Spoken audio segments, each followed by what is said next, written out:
अस्सलाम वालेकुम। सबसे पहले मैं शुक्रिया अदा करता हूँ रेड मीडिया सर्कल का और सर शाहिद अज़ीज़ का और सादात चौधरी साहब का, जिन्होंने मुझे इनवाइट किया कि मैं आप लोगों के साथ यहाँ पे आज अपना एक्सपीरियंस जो मैं पढ़ाता हूँ और जो मैं करके आया हूँ वो सारा शेयर कर सकूँ और साथ में आप लोगों को एक लेक्चर दे सकूँ एक्टिंग के ऊपर। तो ये बहुत ही बेहतरीन एक प्लेटफॉर्म है जिसके ऊपर सर शाहिद ने एक अच्छी एफ़र्ट की है। शॉर्ट फिल्म से स्टार्ट हुआ है और नए बच्चे मैं देख रहा हूँ कि खुश भी हैं और अपना जो टैलेंट है वो दिखा रहे हैं इसमें डिफरेंट प्लेटफॉर्म्स के ऊपर। सिंगर्स भी हैं इसमें, एक्टर्स भी हैं इसमें, मॉडल्स भी हैं। और ये बड़ी एक खुशाइन बात है कि लाहौर में इस जैसा एक इदारा हमारे पास आ गया है। लाहौर जैसे कि उसको बहुत ज़्यादा ज़रूरत है नए टैलेंट की, और लाहौर को ऐसे हाथों की ज़रूरत है जो इस लाहौर की इंडस्ट्री को उठाएं। तो मैं आप लोगों का टाइम वेस्ट नहीं करूँगा। मेरी जो थ्योरी है, जो मेरे इंट्रो है, वो ये है कि मैं एक्टर, डायरेक्टर और प्रोड्यूसर और साथ में मेथड एक्टिंग का गुरु हूँ, acting Guru and acting instructor हूँ। मैं मेथड एक्टिंग पाकिस्तान में मैं ही पढ़ाता हूँ, मैं सोलो टीचर हूँ और मैं कराची और लाहौर में क्लासेस दिए हैं और इस्लामाबाद में मैंने क्लासेस दी हैं। मुख्तलिफ यूनिवर्सिटीज़ में भी मेथड एक्टिंग की मैं वर्कशॉप्स करवाता रहता हूँ। मुख्तलिफ चैनल्स के ऊपर मेरे इंटरव्यूज़ भी आपने सुने होंगे। इसके साथ मैं आपको अब स्टार्ट करता हूं कि असल में मेथड एक्टिंग है क्या। इंडिया वाले हमसे अक्सर ये बात करते हैं कि आप हमारा मुकाबला कैसे कर सकते हैं जबकि आपके पास मेथड एक्टिंग का कोई स्कूल नहीं है, और वो सही कहते हैं। मेथड एक्टिंग का पाकिस्तान में अनफॉर्चुनेटली स्कूल नहीं है, और मेथड एक्टिंग एक पूरा एक साइंस है एक्टिंग की, जो कि फिल्म एंड टेलीविज़न में एक्टर्स को ज़रूरत होती है। उसके ऊपर दो ही चीज़ें पूरी वर्ल्ड में हैं, और वर्ल्ड में वो दो चीज़ें करवाई जाती हैं एक्टिंग के अंदर। एक है अडॉप्टेशन ऑफ करेक्टर, करेक्टर को अडॉप्ट करना, और एक है एग्जीक्यूशन ऑफ करेक्टर, करेक्टर को एग्जीक्यूट करना। मैं आपको बेसिक के ऊपर लेके चलूंगा कि आपको सारी ज़िंदगी असल में करना क्या होता है, एक एक्टर की प्रॉब्लम होती क्या है, उसको क्या करना होता है, क्या सीखना होता है, क्या करना होता है, ये सबसे बड़ा प्रॉब्लम है। और उसी के अंदर बच्चों का मसला ये है कि आजकल के एक्टर्स का, और पुराने बुजुर्ग भी इस बात की तायद करते हैं कि ये पता चलते चलते कि हमने पढ़ना क्या था, कहाँ पे टाइम लगाना था, वो टाइम गुजर जाता है और वो बूढ़े हो जाते हैं बेचारे। तो मैं उसके ऊपर बात करूंगा कि आप लोगों का टाइम वेस्ट ना हो और आप लोग जल्दी जल्दी उस लेवल तक पहुंचे कि आपको करना क्या है। सही है। पहली बात, अडॉप्टेशन ऑफ करेक्टर और एग्जीक्यूशन ऑफ करेक्टर के ऊपर मैंने बात करनी है, सिर्फ दो ही चीजें करनी है।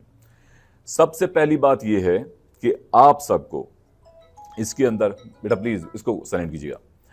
अच्छा, सबसे पहले पूरी जिंदगी की एक एक्सरसाइज है आपकी कि आपके सामने एक स्क्रिप्ट रखा जाएगा और उस स्क्रिप्ट के अंदर एक करेक्टर बताया जाएगा और एक सीन होगा उस स्क्रिप्ट का कि इस कहानी का ये जो सीन है उसके अंदर ये जो लाइन है ये आपने बोलनी है फलाने करेक्टर की। ये पूरी दुनिया के एक्टर्स का, ये पूरी दुनिया जिंदगी की एक्सरसाइज है, चाहे आप लोग सीख भी जाओगे तब भी।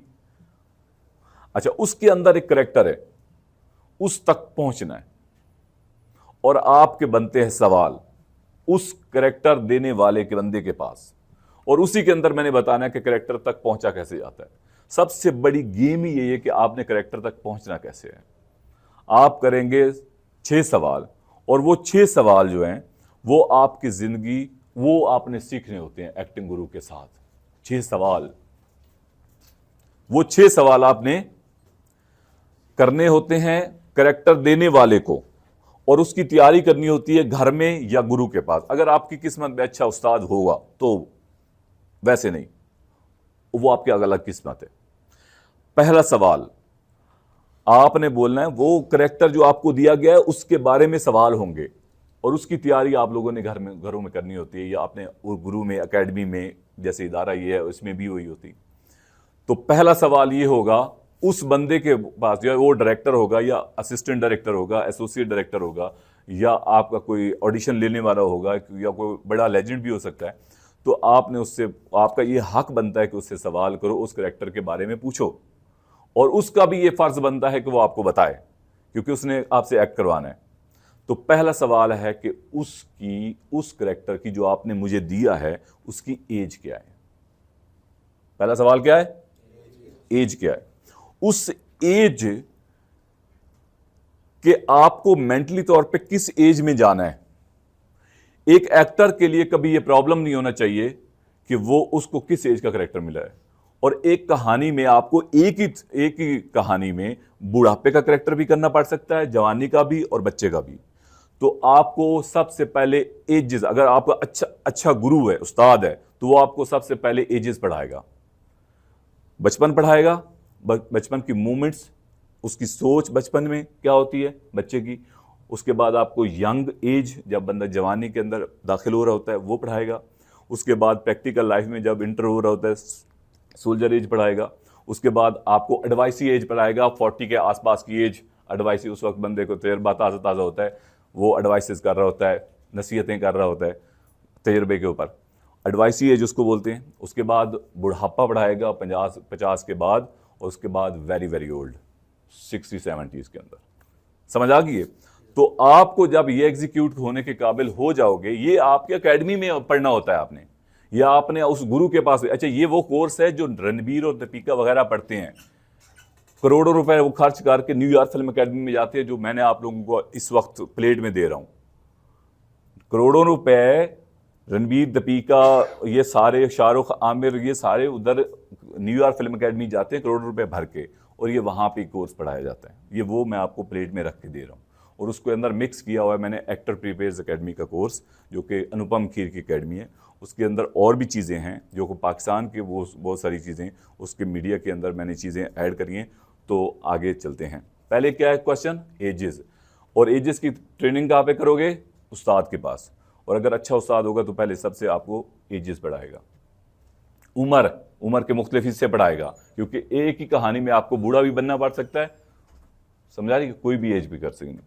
नंबर 2, दूसरा सवाल आपका उस करेक्टर के रिलेटेड जो आपके सामने स्क्रिप्ट रखा गया है, वो आप बताओगे, उससे पूछोगे कि वैसे तो ऑब्वियसली आपको पता चल जाएगा कि यार फीमेल है तो फीमेल का करेक्टर देंगे, लेकिन आपको एक नाम जो है, जैसे मुमताज़ है, कौसर है, ये फीमेल का नाम भी हो सकता है, मेल का नाम भी हो सकता है। तो आपको जेंडर पूछना चाहिए कि इसका जेंडर क्या है। एक लड़की और लड़के के लिए, अच्छे एक्टर के लिए कभी प्रॉब्लम नहीं होना चाहिए कि उसके सामने कौन सा करेक्टर रखा गया है, फीमेल का रखा गया या मेल का रखा गया। उसकी तैयारी कहाँ पे करेगा, उस कोर्स में, उस उस्ताद के पास। अगर तुम्हारी किस्मत में अच्छा हुआ कि कोई बंदा तुम्हें काम का मिल गया और वो तुम्हें पढ़ाए कि असल चीज़ है क्या एक्टिंग की।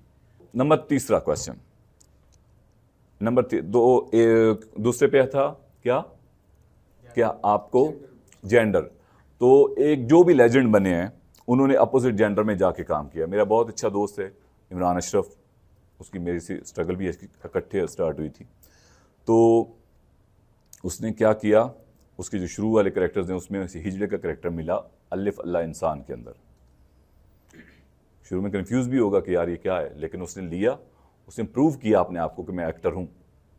उसके बाद ये जो भोले का कैरेक्टर है, भोले का, हाँ आए मजे वो वाला, वो जो कैरेक्टर है उसके अंदर भी फैसल कुरैशी साहब का ऑडिशन हुआ था, बड़े बड़े लोगों का ऑडिशन हुआ था, लेकिन उसने जाके ऑडिशन में प्रूव किया कि वो एक्टर है।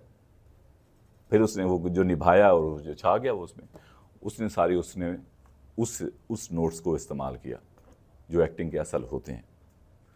नंबर 3, क्वेश्चन नंबर 3, जो कि आप उस स्क्रिप्ट देने वाले को करोगे और उसी की तैयारी उस्ताद करवाता है सारी ज़िंदगी, मतलब वो आप घर से तैयार करोगे तो तब आप एक्टर बन सकते हो। 3 नंबर क्वेश्चन वो होगा कि उस करेक्टर, ये जो आपने मुझे करेक्टर दिया, उसका प्रोफेशन क्या है, वो पेशे के हिसाब से वो क्या काम करता है। पेशा पता चला तो आधा करेक्टर रेडी, लेकिन पेशे की तैयारी कौन करवाएगा, उस्ताद। अगर आपका अच्छा, आपकी किस्मत में हुआ अच्छा गुरु, तो फिर वो करवाएगा। याद रहे कि पेशे के अंदर बाप, भाई, बेटा, माँ, बाप, बहन, पुप्पो, ये जो रिश्ते होते हैं ये सारे भी पेशे के अंदर आते हैं, सही है। उसके बाद कम से कम आपको 5 से 7 करेक्टर पेशे के करने चाहिए, जैसे डॉक्टर बनना, जैसे मुख्तलिफ पुलिस वाला बनना, आर्मी वाला बनना, वकील बनना, ये सारा उस्ताद आपको 5 से 7 कैरेक्टर नॉर्मल तैयार करेगा और आपके पास इन किरदारों के कॉस्ट्यूम्स भी अपने होने चाहिए। इसको बोलते हैं एक्टिंग। एक्टर के पास एक्टिंग की अपनी किट होनी चाहिए। एक्टर के पास एक्टिंग की अपनी किट होनी चाहिए। उसके अंदर हर किस्म का ड्रेस होना चाहिए। लुंगी कुर्ता भी हो, खुस्सा भी हो, उसके अंदर पैंट शर्ट पैंट कोट भी हो, क्योंकि हर ये चीज़ें इस्तेमाल होती हैं। उसके पास कुर्ते हों, उसके पास अच्छी अच्छी चीज़ें, अच्छे अच्छे ड्रेसेस होने चाहिए सारे, और वो जीन्स होनी चाहिए उसके पास, मतलब हर किस्म का ड्रेस हो, हर किस्म के जूते हों, और स्पेशली उसके पास अपने मुछें और अपने कॉस्ट्यूम्स होने चाहिए। जैसे कि डॉक्टर के गाउन होता है, डॉक्टर के स्टेथोस्कोप होती है, अगर वो डॉक्टर को अच्छा, उसको लगता है कि वो डॉक्टर अच्छा कर सकता है तो उसके पास अपनी चीज़ें होनी चाहिए। मुख्त जो प्रोफेशनल एक्टर्स होते हैं वो अपने कॉस्ट्यूम्स अपने पास रखते हैं। पुलिस के यूनिफॉर्म्स भी रखे होते हैं उन्होंने। जो कैरेक्टर कर लेता है, मैं यहाँ पे एक बुजुर्ग को जानता हूँ, वो मुझे मिला, तो उसने जो भी कैरेक्टर किए हैं उसने सारे अपने यूनिफॉर्म खरीदी और हमेशा से उसको पास रखा हुआ है। तो ये भी एक प्रोफेशन के अंदर चीज़ होती है। प्रोफेशन में 2 चीज़ें उसकी सब हेडिंग्स हैं जो बहुत ज़रूरी होती हैं, जिससे आपका आधा कैरेक्टर तैयार हो जाता है। पहला, उसमें गौर से समझिएगा कि प्रोफेशन के अंदर उसकी 2 सब हेडिंग्स पढ़ी जाएंगी। रिसर्च वर्क है थोड़ा सा। प्रोफेशन के अंदर सबसे पहले वर्डिंग और वोकल स्टाइल पढ़ा जाता है। वर्डिंग और वोकल स्टाइल क्या होता है कि कुछ लफ्ज ऐसे खास होते हैं जो कि एक प्रोफेशन के बंदे लोग इस्तेमाल करते हैं, वो वर्ड रिसर्च वर्क किया जाता है। और वो जब आप लफ्ज ढूंढ लोगे कि यार अगर मैकेनिक है, लेट्स सपोज मैं एक मिसाल देता हूं, जैसे मैकेनिक है, तो वो मैकेनिक क्या करेगा? मैकेनिक अपने लफ्जों के अंदर अपने टूल्स का नाम इस्तेमाल करेगा। जैसे किसी को बुखार हुआ तो वो कहेगा कि इसका कार्बोरेटर गर्म हो गया। जैसे कोई खिसका हुआ तो कहेगा इसका स्क्रू ढीला है। जैसे पुलिस वाले बार बार चित्तर का नाम लेते हैं, तो चित्तर का नाम आएगा तो डेफिनेटली वो पुलिस वाली धमकी है। और कई चित्तर काम ही लगते हैं, या चौधरी पुराने मारते थे, या पुलिस वाले का आजकल चित्तर का डर करवाते हैं। तो कुछ लफ्ज ऐसे होंगे, जैसे डॉक्टर, उसकी डॉक्टर की ना एक दिलासाई लैंग्वेज होती है। वो ऐसे लफ्ज बोलेगा कि आधा तो लफ्जों से ही बंदे को ठीक कर देता है। ये हकीकत बात है। हाँ, तो दिलासाई लैंग्वेज होती है। तो वोकल का स्टाइल और वोकल के लफ्ज जो उस प्रोफेशन के अंदर इस्तेमाल होते हैं वो आपको ढूंढने पड़ते हैं। इससे आपका आधा कैरेक्टर तैयार हो जाएगा।